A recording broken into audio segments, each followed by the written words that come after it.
Yeah, you've seen what's happening on college campuses. Students praising Hamas, professors calling terror attacks exhilarating, leaders afraid to condemn bloodshed.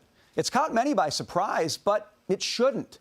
For years, colleges have funneled donor and taxpayer money to professors and students who champion destruction of economies, of freedoms, even of lives. That model needs to change, and the ugliness of the past week may help accelerate that. Donors who have pumped hundreds of millions of dollars into elite schools are outraged by pathetic statements from weak college presidents. Now they're closing their checkbooks. Professors who are fed up by the anti-Semitism on their campuses are now telling the world, don't hire my students.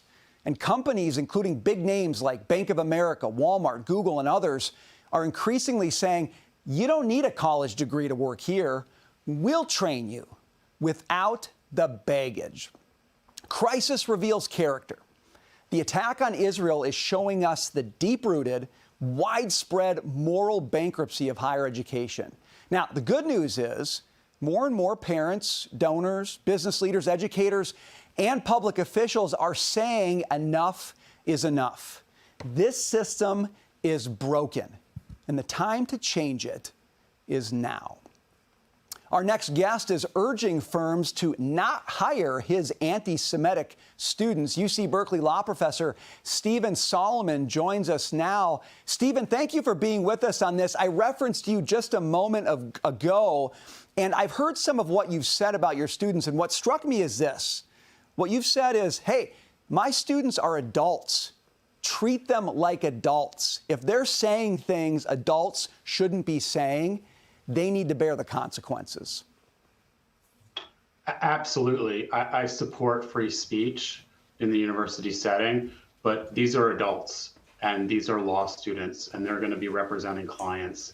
If they're signing on to statements that say it's okay to murder Jews, it's okay to rape, behead babies, if they're signing on to discriminatory statements, if they think terrorism is okay in Israel, they should not be hired. And frankly, their judgment should be questioned. Would you want this person as your lawyer?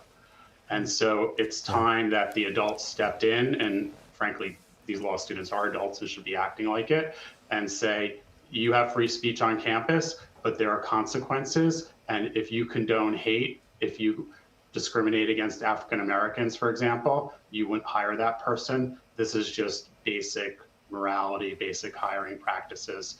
And law firms should not be hiring this. And I was happy to see yesterday Davis Polk rescinded 3 offers from 2 students at Harvard and 1 at Columbia who had signed on to these statements, which frankly condoned horrific crimes. Stephen, I think you're right that especially at law school, these, budding lawyers are going to be held to even a higher ethical standard. So you make a great point there. But I'm wondering, in this environment and being on a campus, if you've received any backlash for the statements that you've made. Sure. So a couple things. One, I don't think it's a higher moral standard to say that you shouldn't condone murder of innocents. This applies to college students also. Second is the clip that you're showing was Friday at my university, and what they're chanting is intifada, intifada, which means ethnic cleansing. When a Jewish student, I was teaching at the time with a number of my anti-Semitism in the law class, and this is ethnic cleansing. This is saying Jews who have nowhere else to go, frankly, should just be gone. And it's terrible and it's disgusting. And they may have free speech rights, but they should be held accountable.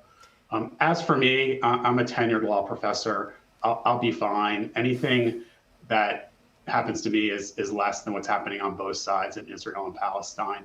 The head of the Berkeley Law Senate went to my dean and asked that I be fired. And my dean told them they don't understand free speech. And I think that's sad for law students, but unfortunately the state of where we are today. Stephen, I think throughout all of this, you make such a good point that it is free speech, but in turn, we also have the responsibility and ability to make actions, like not hire someone who is openly anti-Semitic.